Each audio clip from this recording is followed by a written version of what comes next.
Hi there, today we're going to talk about keeping the inside of the helmet clean, basically sanitising it, freshening it up. After a few weeks of wearing it, you can tell that you've worn it sometimes, especially when the weather is really warm. I don't really need to say any more. This stuff is good, it comes out like shaving foam, it's called the Foam Fresh. Give it a shake, the directions and instructions are on the back, but give it a shake, spray it in. It really does fluff up quite a lot, this one.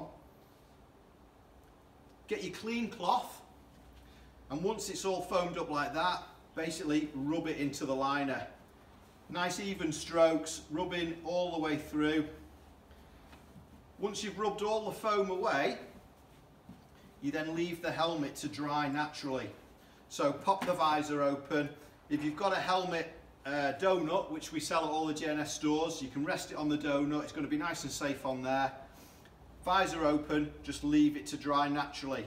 Don't put it on a radiator or anything like that. We don't need to do anything like that at all. Just let it dry naturally, which it does pretty quickly, to be honest. Leaves the inside of the helmet smelling really fresh, just like it was brand new. That's the Muc-Off Foam Fresh, and again, that's available in all our JNS stores.